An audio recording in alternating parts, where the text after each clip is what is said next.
welcoming Dr. Ellie Zarrabian, host of From Chaos to Connection, Growing from Pain Toward Community. Are you ready to make the most of your challenges while moving ahead with your dreams? Do you want your spiritual growth to be part of your healing while living your life with purpose? On Chaos to Connection, you will find resources to transform your difficulties into connections with others. Change is achievable. Dr. Ellie helps you make change both within and in the world. Learn to heal past traumas, become more self-assured, and take action in the world. No matter your spiritual background or cultural heritage, we will work together to transform pain and trauma to community and well-being. You can make this world a better place, starting with yourself. From Chaos to Connection starts now.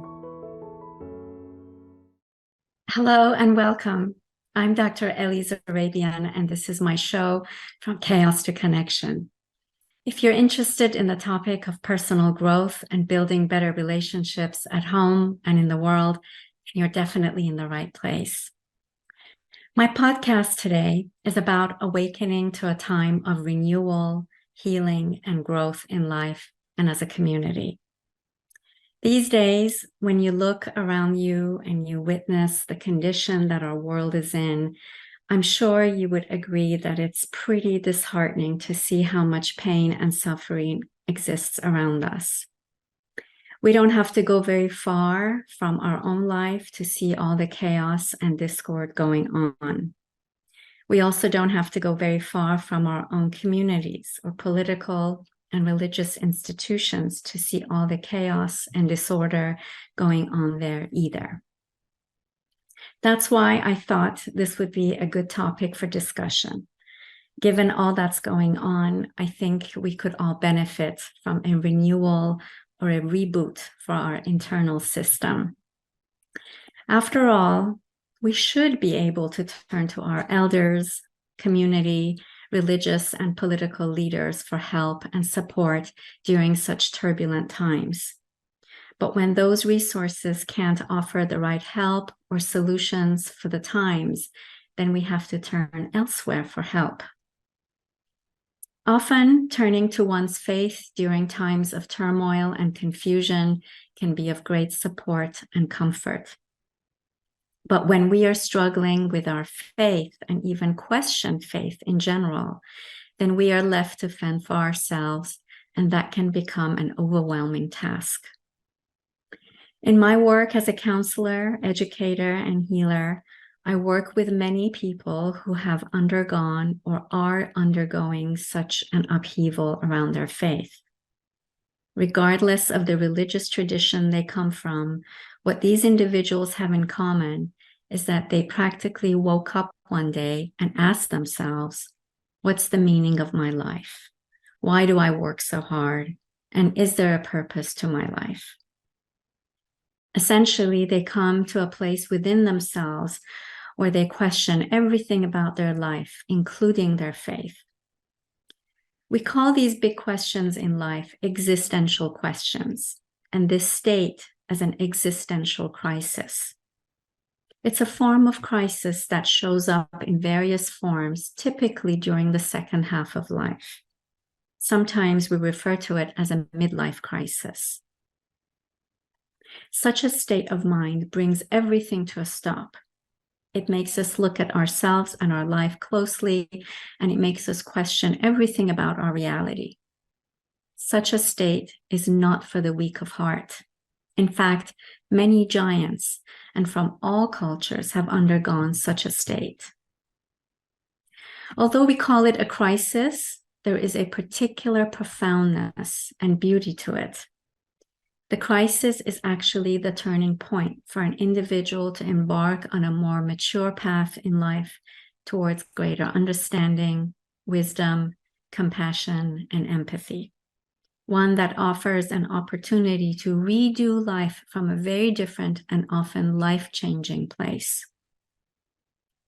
That's because up until that time of the crisis, most of us have been conditioned to live a life according to our cultural, religious, ethnic, and gender norms and values. That's perfectly fine because those norms and values teach us to follow the straight and narrow path in life, which is meant to promise a lot of good for the individual as well as the community. For example, we're often conditioned to go to school, get an education, get a job, get married, settle down, have kids, raise kids, buy a house, and invest in our future and old age. These are not bad values. They offer a lot of promise, right? But what happens is that for some people, the straight and narrow path ends up falling short for them because they either didn't end up accumulating what society promised them, even though they worked hard at it, or they did achieve those goals, but ended up not feeling totally fulfilled and satisfied in their life. Going through an existential crisis can be a scary process, especially if you're alone with what's happening to you and you don't think anyone around you can understand what's taking place for you. In fact, some people even think they're losing their mind and that they will end up afflicted somewhere in a mental hospital. Others try to go back to their youth and relive some of the experiences that they missed out on, hoping that by doing that, they will shift the emptiness they are feeling inside. People have different experiences, but the gist of it is a shift in the way they see themselves and their life. But those individuals who end up handling such a crisis with the right attitude and support ultimately end up in a much better place in life. A big part of my work as a healer and a counselor is to help people through such a state. People who have gone through or are undergoing through an existential awakening or crisis need a special kind of attention so that they can eventually find their way back to a life that would be more meaningful and satisfying. The period when an individual is going through this awakening can be a dark and lonely place. That's why we refer to it as the dark night of the soul. This is where literally everything inside turns dark. You enter into an inner void and question everything about your life. Such an experience is something akin to a small death. In fact, it is the death of the ego, and it can be a very disorienting experience if you don't understand what's happening to you. But when people have a bigger and more in-depth understanding of what is an existential crisis or a spiritual awakening, they realize that this is actually a very powerful place where the soul has a chance to reboot and regenerate itself, creating the opportunity for renewal, healing, and growth. I like to compare this state of mind with climbing Mount Everest. Imagine you have lived in the city all your life, and all of a sudden, one morning, you wake up and literally find yourself standing at the foot of Mount Everest. You wake up in this new place and you realize you can't go back or return to the place you were living before. You can't go back. You can't go around. You can't go through this mighty mountain. So what do? You either give up on yourself and your life, or you find the inner strength and resolve to climb. The difference between someone who has prepared for such an adventure versus someone who hasn't is seen in the way they persevere and take the opportunity to climb up so that they can get to the other side. The one who is more prepared, the better their chance of climbing and the greater their chance for success at coming down the other side. Versus one who gives up before even trying or gets lost along the way and loses their footing halfway. That's why this path is not for the weak at heart. To have the perseverance to keep going and climbing even when you can't see what's in front of you really tests your faith in yourself and in your beliefs. I don't want to make this sound too melodramatic, but I know that those of you who have undergone or are currently going through such an experience understand exactly what I'm talking about. Going through an existential crisis is a life-changing experience. And if you learn to manage it with care and diligence, it can offer you the opportunity for an incredibly rewarding and meaningful life. In many Eastern and indigenous traditions, such a state is well recognized and understood. Many of these ancient spiritual traditions have provisions put in place to handle such a state in people dating back to centuries ago. Also, in such traditions, experienced practitioners, healers, and teachers impart their knowledge, their prayers, potions, poses, and practices, as well as rituals that help people walk through this path of fire with care, consideration, support, and love. But here in the West, unfortunately, we don't have such provisions put in place for people who are going through a spiritual awakening. And that can be a very difficult experience for an individual who has to work, make money, maybe even support a family and still remain engaged with society. Even more disconcerting is when people who may be going through such a crisis are misdiagnosed as being mentally ill and may be inappropriately treated and even given prescription drugs, which can create additional complications. Given all that's going on in the world, it will not be a surprise for many counselors to start seeing people who are undergoing an existential crisis and or a spiritual awakening or an emergency. With all the pressures around us and with little help and support from the community, people's mental and emotional health and well-being is being greatly challenged. That's why it's important to have a basic understanding of your own mental health and to have some idea how to manage your own wellness if you are in fact undergoing such a state. But remember, the positive side of going through the dark night of the soul is that you can come through it even stronger, healthier, more resilient, and even wiser than the person you were before having undergone such an experience. Many of the individuals I work with who are going through an existential awakening develop a new relationship to themselves, to others, and to their life in general. They develop a renewed sense of hope and connection with their faith that is much, much deeper and healthier than before. They end up healing many of their past wounds while redeeming themselves from a mundane and even meaningless life of materialism and superficiality. Instead, they find a connection to inner and outer resources that they did not have access to before, and they become inspired to accomplish goals that they did not think was possible before. After having gone through such an experience of growth and maturity, people find themselves on a path towards self-actualization. If you remember in my previous podcasts, I had talked about becoming a self-actualized human being.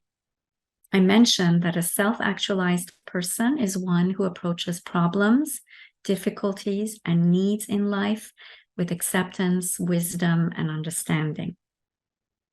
I also gave examples of such people in our history who have attained self-mastery or self-actualization. People including, but not limited to, individuals like the prophets, as well as people like Martin Luther King Jr., Mahatma Gandhi, Nelson Mandela, and Mother Teresa. In other words, when people go through a spiritual awakening as a result of an existential crisis, they have the potential to live as a more self-actualized human being. And who doesn't benefit from that? Okay, let's take a short break here. And when we return, I will give you an example of a person I worked with who was going through an existential crisis and discuss how he was able to work through it successfully. We'll be right back.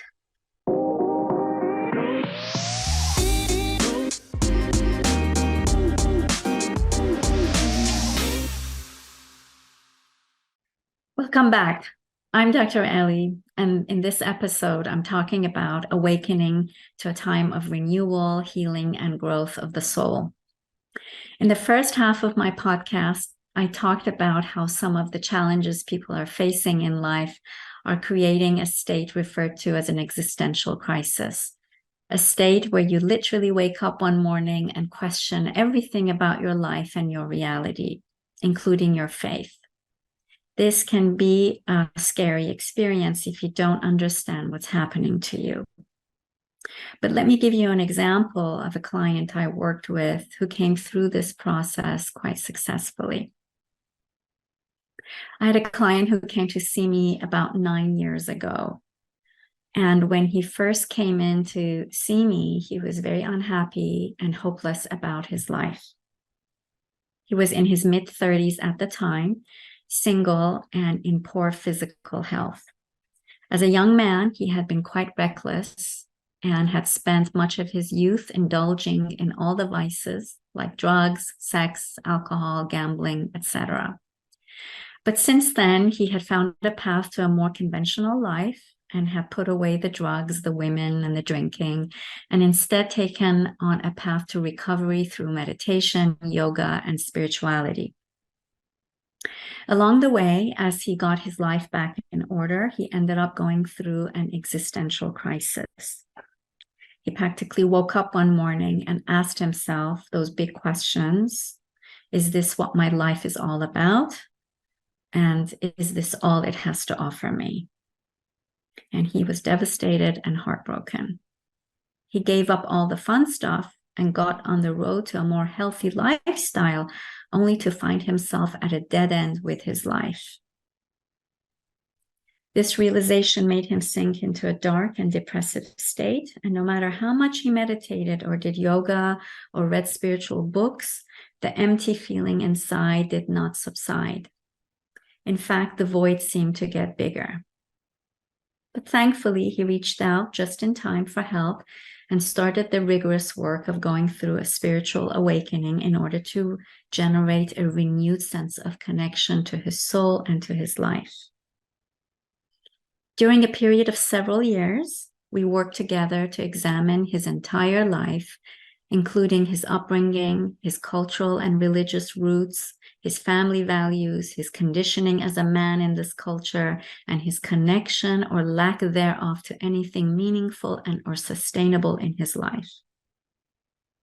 It was a long road, but one that gradually offered him meaning, purpose, and motivation towards something greater than himself and his basic needs.